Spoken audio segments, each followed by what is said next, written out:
પતિ પત્નીનો પ્રેમ રડાવી દે તેવી વાત। નમસ્કાર, પ્રણામ મિત્રો, સ્વાગત છે તમારું અમારા યુટ્યુબ ચેનલ ગુજરાતી સુવિચાર 2.0માં। તો મિત્રો, વિડીયોમાં આગળ જતા પહેલાં જો તમે ઈચ્છતા હો કે માતા લક્ષ્મીની કૃપા તમારી ઉપર સદા બની રહે તો વિડીયોને એક લાઇક કરી અને કોમેન્ટમાં જય માં લક્ષ્મી જરૂરથી લખી દેજો કે જેથી માં લક્ષ્મીની કૃપા તમારી ઉપર સદા બની રહે। ચાલો તો સાંભળીએ। એ દિવસે રાત્રે હું ઘરે આવ્યો અને મારી પત્ની જ્યારે મારું જમવાનું પીરસી રહી હતી ત્યારે મેં એનો હાથ પકડ્યો અને કહ્યું, મારે તને કશું કહેવું છે। એ શાંતિથી નીચે બેઠી અને જમવા લાગી। ફરી મેં તેની આંખોમાં જોયું અને મને જાણ થઈ કે મેં ખરેખર એનું મન દુભાવ્યું છે। મને ખબર ન પડી કે હું વાતની શરૂઆત કઈ રીતે કરું, છતાં હું જે વિચારતો હતો એ તો મારે એને કહેવું જ હતું।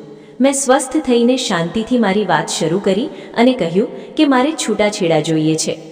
મારી ધારણા મુજબ જ આ વાક્ય સાંભળતા એના મોં પર સંતાપ ન દેખાયો, બલકે એણે નમ્રતાપૂર્વક મને પૂછ્યું, શા માટે? મેં એના પ્રશ્નનો વળતો જવાબ ન આપ્યો। આ વાતથી તે ખૂબ ગુસ્સે થઈ। લાકડાનો તવેથો એ મારી તરફ ફેંકીને આક્રોશમાં બોલી, તું તો માણસ જ નથી। તે રાત્રે અમે બંનેએ એકબીજા જોડે વાત ન કરી। તે રડતી હતી। મને ખ્યાલ હતો કે એને એ જાણવું હતું કે અમારા વૈવાહિક જીવનને થઈ શું ગયું છે, પરંતુ હું એને સંતોષકારક જવાબ ન આપી શક્યો। મારું હૃદય હવે જેન નામની સ્ત્રી માટે ધડકતું હતું। હું મારી પત્નીને પ્રેમ નહોતો કરતો, મને તો એને માટે માત્ર દયા ઉપજતી હતી। છેવટે અપરાધની અત્યંત લાગણી સાથે મેં છૂટાછેડાના દસ્તાવેજો તૈયાર કર્યા અને એમાં નોંધ કરી કે મારી પત્ની અમારું મકાન, અમારી ગાડી અને અમારી કંપનીમાં 30% ભાગ પોતાની માલિકીનો કરી શકશે। મારી પત્નીએ તે દસ્તાવેજો પર એક નજર ફેરવી અને પછી ફાડીને એના ટુકડા કરી દીધા। જે સ્ત્રીએ મારી સાથે એની જિંદગીના 10 વર્ષ વિતાવ્યા હતા તે મારી માટે આજે એક અપરિચિત વ્યક્તિ બનીને રહી ગઈ હતી। મને એનો સમય, સહારો અને ઉત્સાહ વ્યય કરવાનો ભારે પછતાવો હતો, છતાં મેં જે કહ્યું એ શબ્દો હું પાછા નહોતો નહીં શકતો, કારણ કે હું જેનને બહુ જ પ્રેમ કરતો હતો। મારી ધારણા મુજબ દસ્તાવેજો ફાડ્યા બાદ મારી પત્ની મારી સામે બહુ જ મોટેથી રડી પડી। મારી માટે એના આંસુએ મારી આઝાદી કે મારા છુટકારાનો સંકેત હતો। છૂટાછેડાની વાતે મારા મન પર છેલ્લા કેટલાક સમયથી કબજો કરી લીધો હતો, એ હવે વધુ દ્રઢ અને સ્પષ્ટ થતી જણાઈ। બીજે દિવસે જ્યારે હું મોડી રાત્રે ઘરે પહોંચ્યો ત્યારે જોયું તો મારી પત્ની કંઈક લખી રહી હતી। આખો દિવસ પેલી જેન જોડે વિવિધ પ્રસંગોમાં વિતાવ્યા બાદ હું ખૂબ જ થાકી ગયો હતો, તેથી રાત્રિ ભોજન કર્યા વગર જ ઊંઘી ગયો। હું વચ્ચે ઉઠ્યો ત્યારે મેં જોયું તો હજુ તે કંઈક લખી રહી હતી। ખેર, મને એની કોઈ પરવા નહોતી, એટલે પીઠ ફેરવીને હું સૂઈ ગયો। સવારે એણે અમારા છૂટાછેડા માટે અમુક શરતો મારી સમક્ષ મૂકી। એને મારી જોડેથી કશું જોઈતું નહોતું, પણ એને છૂટાછેડા પહેલાં 1 મહિનાની નોટિસ જોઈતી હતી। એણે એવી વિનંતી કરી કે 1 મહિનાના દરમિયાન અમે બંને એક સરળ વૈવાહિક જીવન જીવવાનો પૂરેપૂરો પ્રયત્ન કરીએ। એની આ શરતો માટેના કારણો બહુ સરળ હતા, કારણ કે અમારા પુત્રને 1 મહિનાના સમયગાળામાં પરીક્ષાઓ હતી અને અમારા છૂટાછેડાને લીધે એના અભ્યાસમાં કોઈ બાધા આવે એવું તે ઈચ્છતી નહોતી। આ શરત મને મંજૂર હતી, પરંતુ એણે કેટલીક અન્ય શરતો પણ મૂકી હતી। એ ઈચ્છતી હતી કે હું એ સમય યાદ કરું જ્યારે મેં અમારા લગ્નના દિવસે તેને ઊંચકી હતી અને અમારા શયનખંડમાં તેને લઈ ગયો હતો।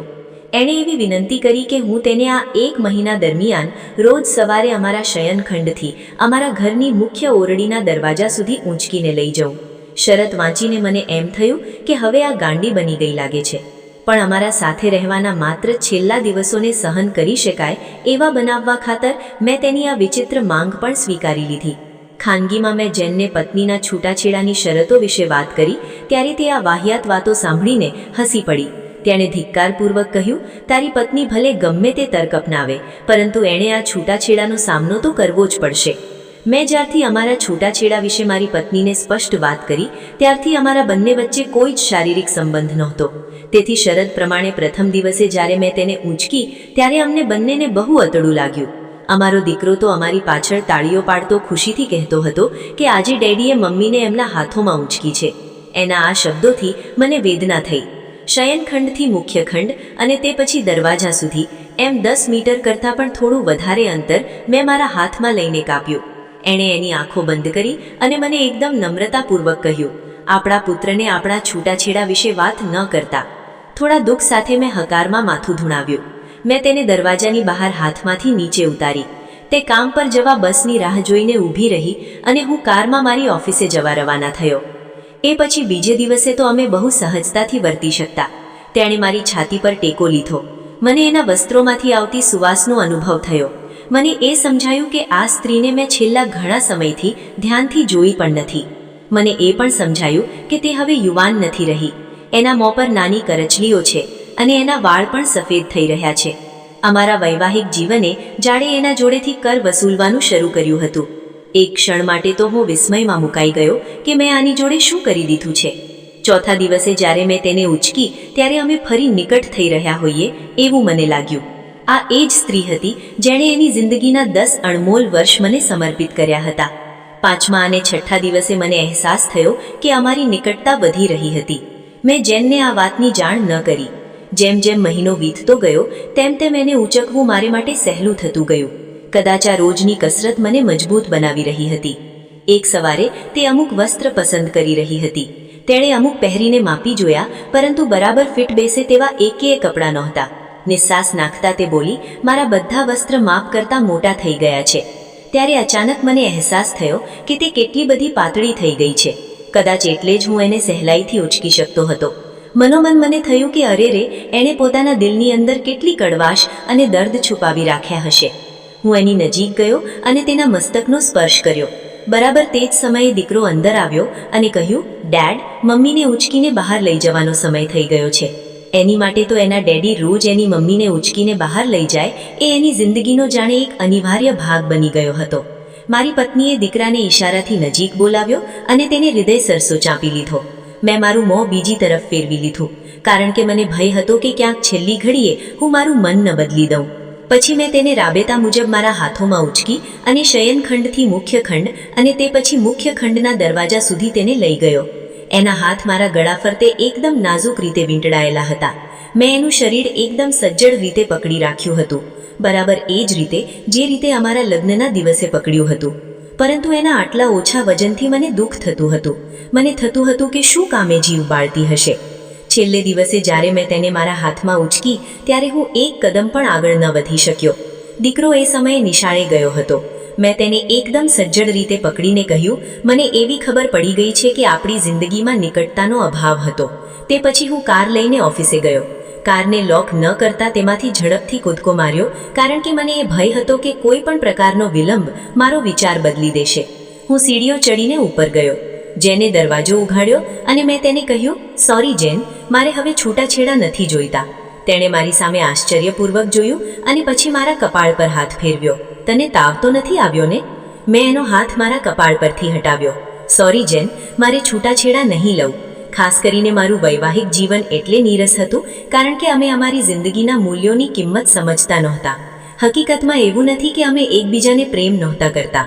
હવે મને અહેસાસ થાય છે કે જ્યારથી અમારા લગ્નના દિવસે હું તેને મારી ઘરે લઈ ગયો હતો ત્યારથી અમારું મૃત્યુ અમને અલગ ન કરે ત્યાં સુધી મારે તેનો સાથ આપવાનો જ હોય. મારી વાત સાંભળીને જેન જાણે અચાનક નિંદ્રામાંથી ઉઠી ગઈ હોય એમ આવાક થઈ ગઈ અને મને જોરથી એક તમાચો માર્યો અને પછી એટલા જ જોરથી દરવાજો બંધ કરીને ચોધાર આંસુએ રડી પડી. હું સીડીઓ ઉતરીને નીચે ગયો અને પછી કાર લઈને નીકળી ગયો. રસ્તામાં એક ફૂલોની દુકાનમાંથી મેં મારી પત્ની માટે ગુલદસ્તો ખરીદ્યો. દુકાનદારે મને કાર્ડમાં કંઈક લખવા વિશે પૂછ્યું. મેં સ્મિત કર્યું અને લખ્યું, મોત આપણને અલગ ન કરી દે ત્યાં સુધી હું દરરોજ સવારે તને ઉંચકીશ. તે સાંજે હું ઘરે આવ્યો. મારા હાથોમાં ગુલદસ્તો અને મુખ પરની મુસ્કાન સાથે હું સીડી ચડી ઉપર મારી પત્નીને મળવા ગયો. પણ એ સમયે તેણે એના દેહનો સાથ છોડી દીધો હતો. એ પછી મને ખબર પડી કે મારી પત્ની છેલ્લા કેટલાક મહિનાઓથી કેન્સરથી પીડાઈ રહી હતી. તેનું વજન ઘટતું જતું હતું, પરંતુ હું તો જેન સાથે એટલો વ્યસ્ત હતો કે મેં આની કોઈ નોંધ નહોતી કરી. એને ખબર હતી કે તે જલ્દી જ આ સંસાર ત્યજી શકશે. મારા દીકરા સામે મારી કહેવાતી છાપ ખરાબ ન થાય એટલે એણે છૂટાછેડાની વાત આગળ ન ધપાવી. કમસે કમ હું મારા પુત્રની સમક્ષ તેની આંખોમાં એક પ્રેમાળ પતિ તરીકે રહી શકું, તેથી તેણે આમ કર્યું. ખરેખર તો આપણા જીવનની સૂક્ષ્મ બાબતો જ આપણા જીવનમાં સૌથી અગત્યની હોય છે. એ નથી હવેલી, નથી ગાડીઓ, નથી મિલકતો કે નથી બેંકમાં જમા કરેલા આપણા નાણાં. આ બધી ભૌતિક વસ્તુઓ ખુશીઓનું કારણ બની શકે, પરંતુ એ પોતે તો ખુશીઓ ન જ આપી શકે. એટલે તમારા જીવનસાથીના મિત્ર બનવા માટે સમય ફાળવો અને એકબીજા માટે એ તમામ નાની ઝીણી વસ્તુઓ કરો કે જેનાથી તમારી નિકટતા વધી શકે. ખરા અર્થમાં ખુશખુશાલ વૈવાહિક જીવનની તમને શુભકામનાઓ. જો આ વિડીયો તમને પસંદ આવ્યો હોય તો વિડીયોને લાઇક કરજો, ચેનલને પણ જરૂરથી સબસ્ક્રાઇબ કરજો અને બાજુમાં આપેલા આઇકનને પ્રેસ કરીને ઓલ ઉપર સિલેક્ટ કરી લેજો, જેથી તમને વિડીયોની નોટિફિકેશન સૌથી પહેલા મળતી રહે. અને કોમેન્ટ બોક્સમાં જય શ્રી કૃષ્ણ જરૂરથી લખજો. વિડીયોને છેલ્લે સુધી જોવા બદલ આપનો ખૂબ ખૂબ આભાર.